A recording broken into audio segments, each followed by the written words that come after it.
would, and you want to follow along, please turn to the book of 1 John, back near the book of Revelations. 1 John chapter 3.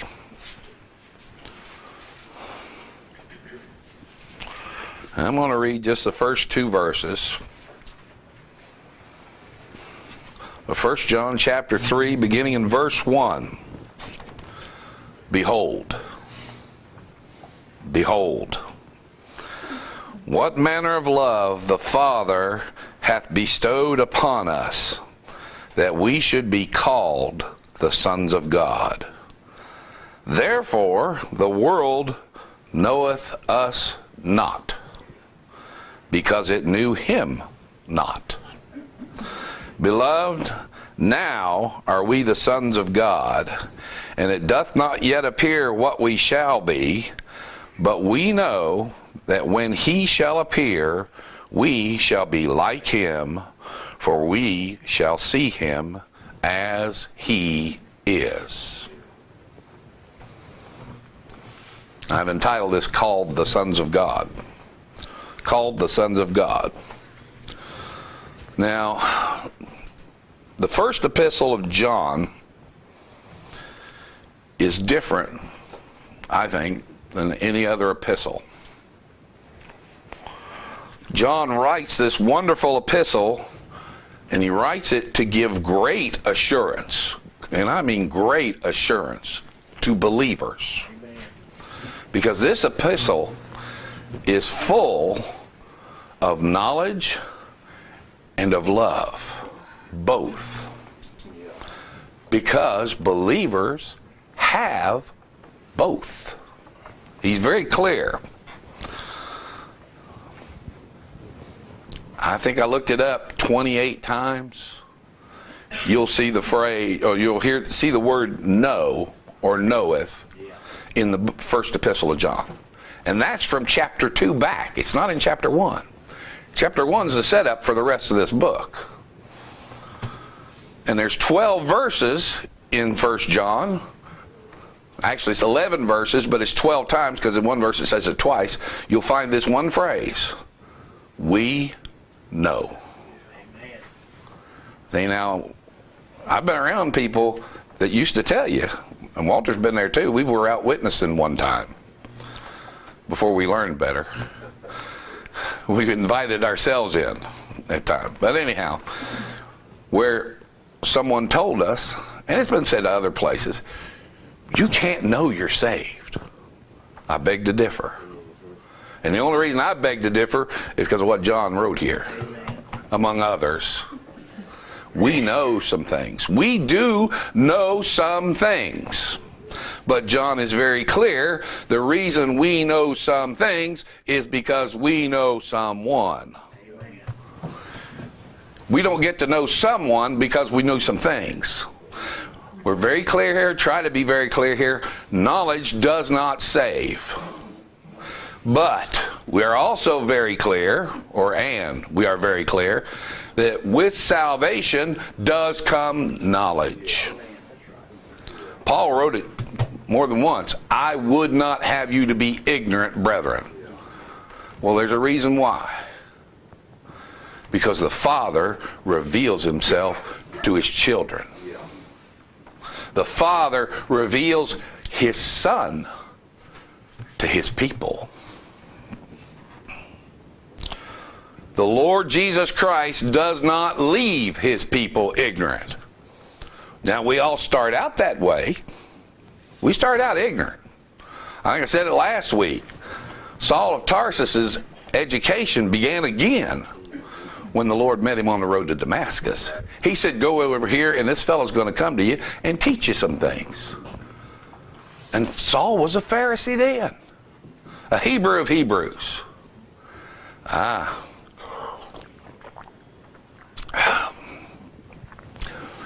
The Lord will reveal himself to his people. And you will know him, and you will know some things because of him. He has promised them these things to be taught to you in his word.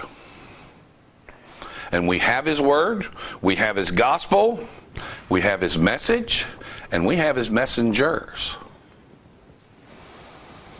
So, behold, what manner of love the Father hath bestowed upon us. Behold, look, see the depth and the height and the breadth of the love of God for His people. For His people. The Father hath bestowed, not on everyone, upon us. Us. Upon His people. Because the love of the Father is in His Son. And any love that the Father has for His people is in the same exact place. It's in His Son. Paul wrote it in Ephesians, in the beloved. In the beloved. Who's the beloved? Jesus Christ. That's where the love of God resides. And if you are in Christ, the love of God resides upon you. Upon us. Upon us. I really wish I could grasp this. If I could lay hold of this, Walter, my feet wouldn't touch the ground. But I can't do it. But I can read it and I can believe it. Amen. And I can preach it. If you know Christ, the love of God's upon you. And boy, what is that manner? What manner of love is this? What manner? The wonder that John reveals here, because everything that flows on from this verse, from this part of this verse, the front of this verse, it flows from the love of God. Every single bit of it. And every single bit of His love is in His Son. So everything that we read here is coming from the Father through the Son. And it's coming from the Son, and it's upon us. It's upon us. And he states this as the first thing, that we, again, not the world, not everyone, that we should be called the sons of God. What an amazing, glorious statement. Didn't He call Jacob a worm? You're a worm and no man? I feel I'm a worm and no man? I mean, but He has also called us that believe the sons of God. And you understand, that's not Paul or John or any other apostle calling us the sons of God. That's God calling us the sons of God. That's what manner of love Father has bestowed upon you. He calls you the sons and daughters of God. John's not unknowing of where we came from. He knows clearly the pit from which we were digged. He knows clearly the depravity. He wrote the gospel of Jesus Christ according to John. And it's clear in there that Jesus is exalted as the Christ, the Son of God, the Lord from heaven, the bread that came down from heaven. And we are down here in the muck and the mire.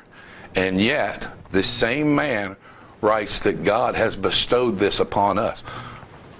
We didn't earn it. It was bestowed. You understand? We didn't work for it. We didn't come looking for it. It was bestowed upon a lost sheep that He brought into the fold. He's not unknowing of where we came from. He's not unknowing of what we still are. Back up here just a little bit in John chapter 2 and verse 19 says this, they went out from us, but they were not of us. For if they had been of us, they would have no doubt continued with us, but they went out that they might be made manifest that they were not all of us. Verse 20, but ye have an unction from the Holy One. Wait a minute. And ye know all things. We are called the sons of God. Why? Because we have an unction from Him. From Him. From the Holy One. It's not anything we did. It's not anything we deserve. It's not anything we keep. He preserves. We only persevere because He preserves.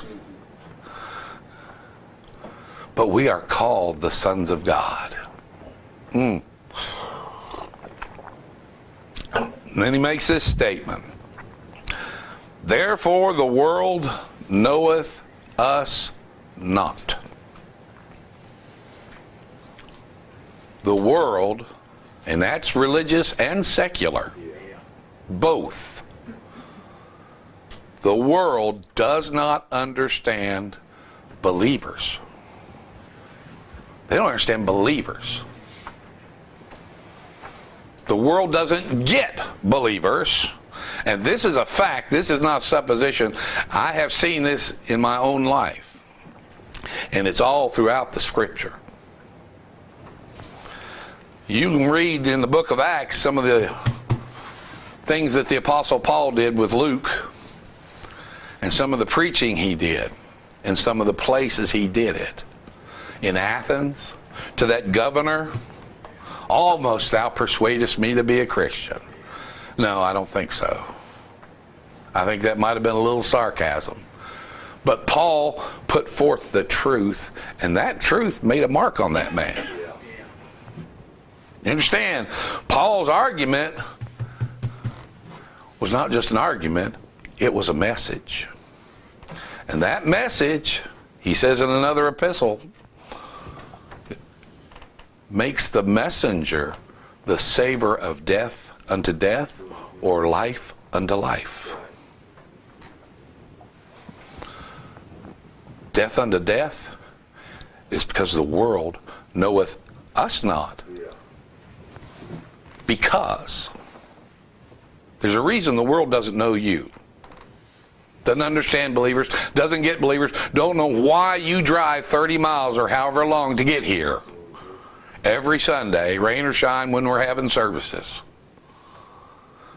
The reason they don't understand you is because the world knew Him not. We're not that special. But we have odd behavior to the world.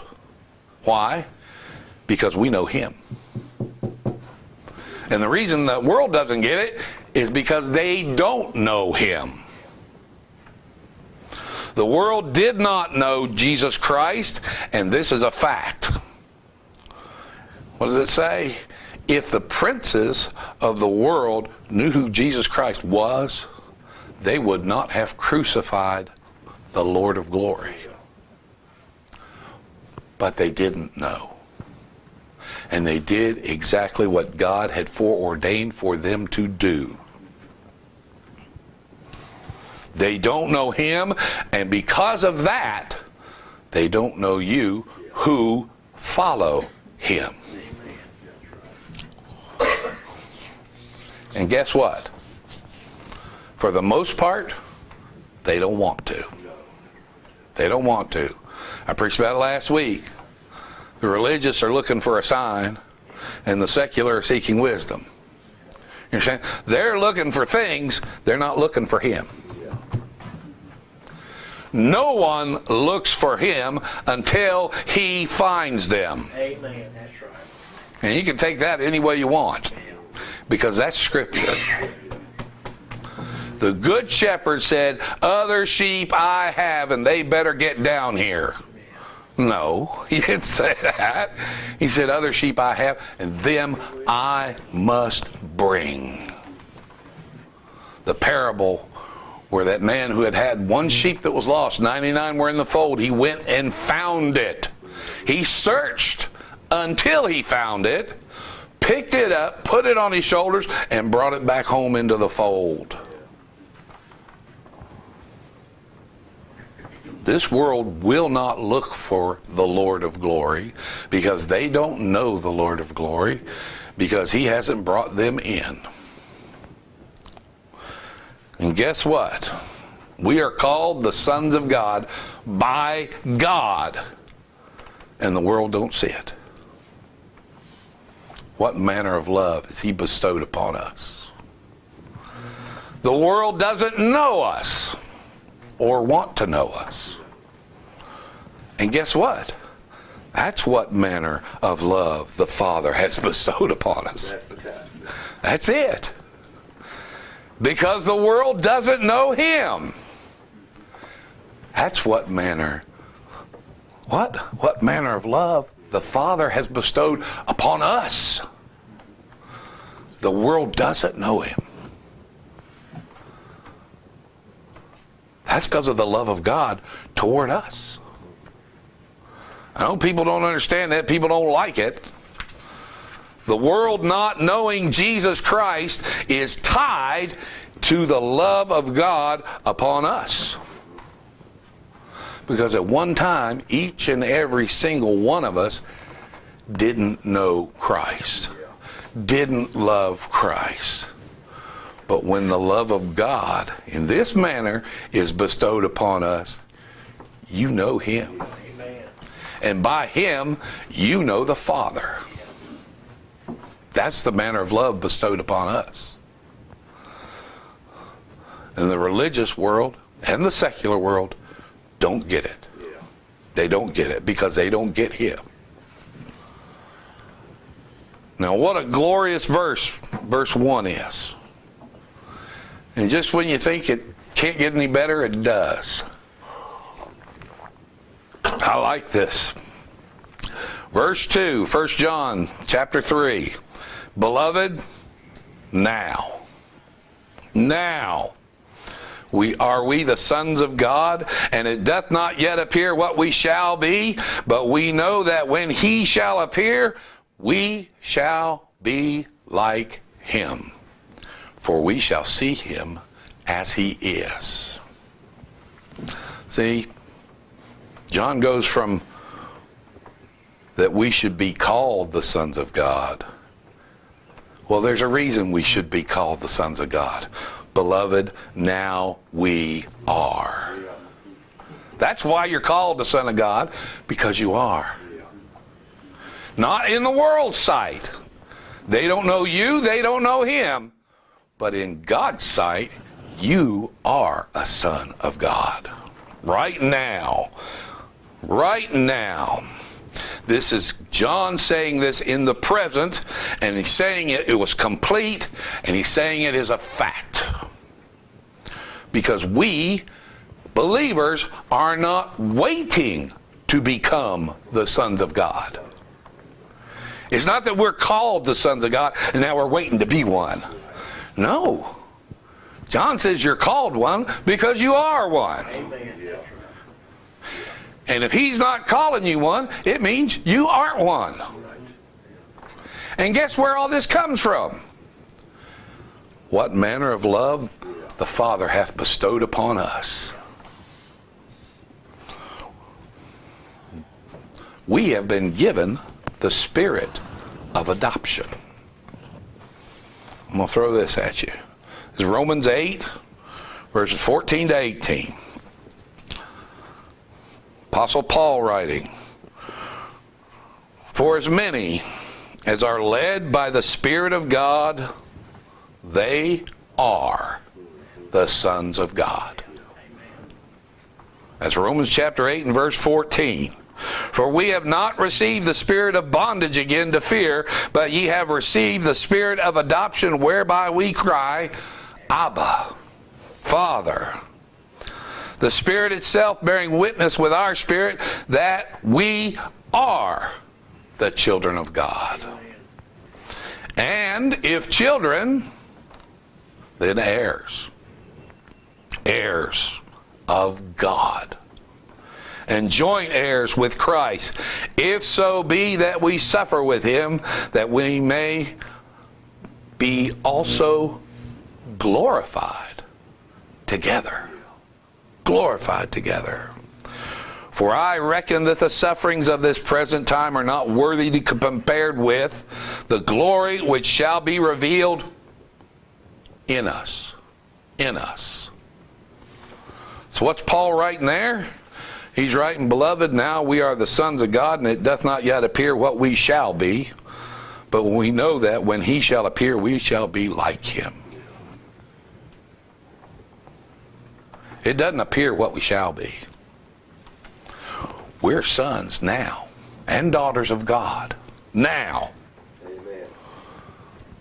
But the life we have now as believers is not all there is. There's more. There's more. Now, it's not apparent by our appearance. You know, it does not yet appear what we shall be. It's not apparent. The world don't know it. It's not apparent. It's not something, oh, you look like a Christian. What does that mean? What does that mean? Oh, you look so much like Jesus, you walk so much like Jesus, you talk so much like Jesus.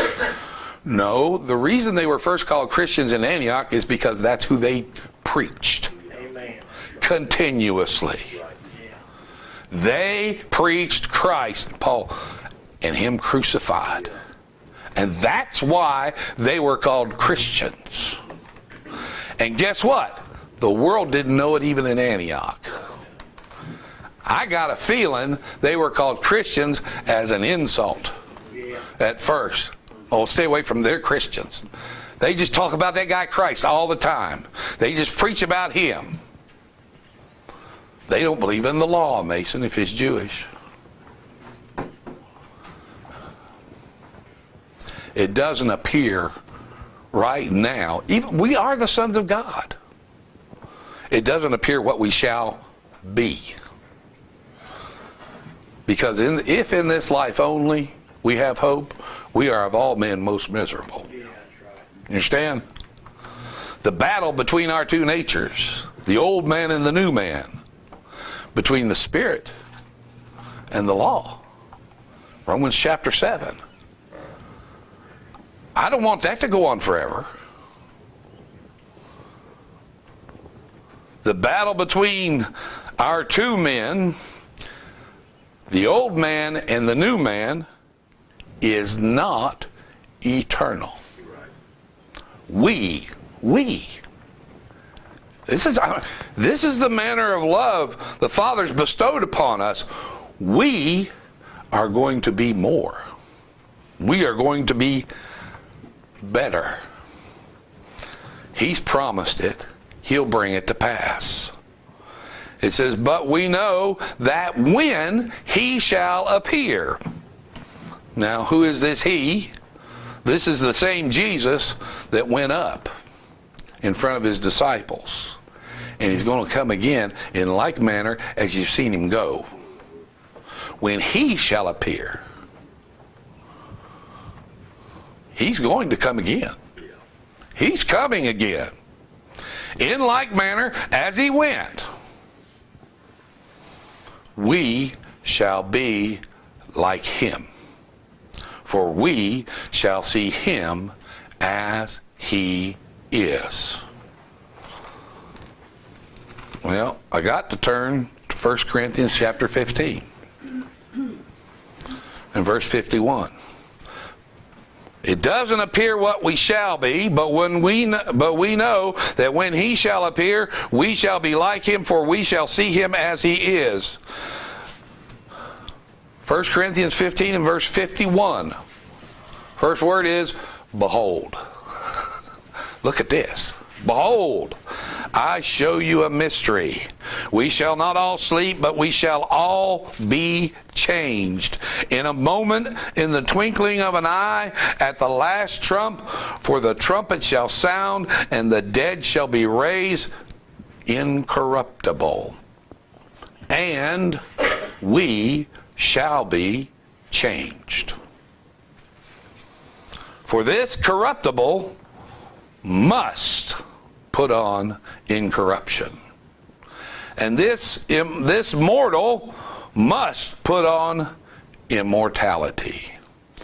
So when this corruptible shall have put on incorruption, and this mortal shall have put on immortality, then shall be brought to pass the saying that is written, death is swallowed up in victory. We shall not all sleep, but we shall all be changed. There you go. For the better. For the better. We're going to be like him. Incorruptible, immortal. We are going to be without sin and without sins. Both. Most people don't see those as two different things. You're saying sins are what we do. Sin is what we are by nature. That's the corruptible part that's going to put on incorruption. That corruptible part's still in here right now. One day it won't be. One day it won't be. We sin because we're sinners.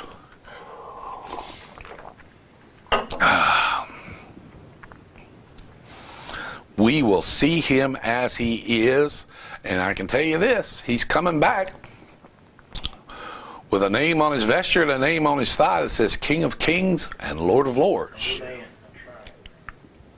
Because that's how he is, and that's who he is. He is Lord and King. He's Lord and King now. He's just coming back with his name on him. He was Lord and King while he was here. And we know him now. And we shall see him as he is. Now behold what manner of love that is. That's been bestowed upon you. Upon you. All right, so what's my point? What's the message here? Here's the message. We believers are called the sons of God because we are the sons of God. And here's what manner of love this is. We are heirs of God and joint heirs with Jesus Christ. I have an inheritance. Amen. You have an inheritance if you're in him. And that inheritance is incorruptible and undefiled. And it fades not away. Paul read it this morning. There's a new heaven and a new earth coming. And guess what? There ain't going to be no temple in that new heaven and new earth. Don't need one. Because you've got the temple. The Lamb is the temple. And the Lamb's got his bride. And his bride's going to be with him. And that bride's going to see him as he is. And guess what? We are that bride. A piece of it. A piece of her.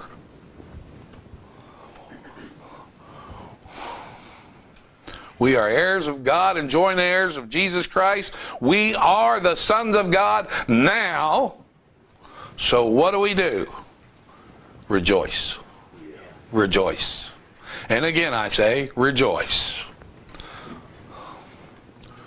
We, right now, that's us.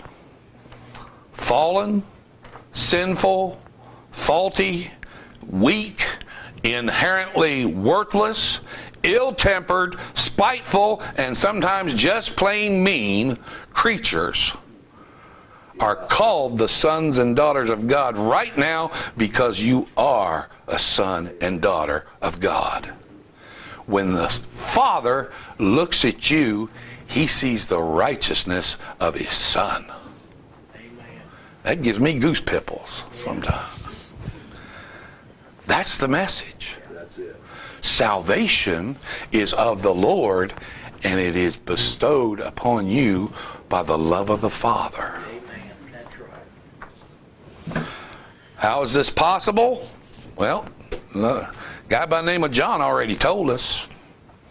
But as many as received him, to them gave he power, what? To become the sons of God. The right. Even to them that believe on his name. Which were born. Which were born. Which were born. Not of blood, nor of the will of the flesh, nor of the will of man, but of God. We don't boast. I'm not boasting up here, I'm preaching. And I'm boasting in him. Amen. That's right. Because we don't boast, we rejoice. We don't take credit, we glory in him. Amen. And give him all the glory. Yeah. We don't want any credit. We wait for his coming. How? Why? Because believers, the sons and daughters of God, are born of God. Behold, what manner of love has a Father bestowed upon us that we should be called the sons of God. Isn't that great? Our Heavenly Father, we are thankful this time, this place, most of all, for your Son, by whom you've given us all things. Thank you, Lord. Thank you for all your blessings. Be with Walter as he comes to preach your word. And we'll give you the praise and the honor and the glory through Jesus Christ, our Lord. Amen.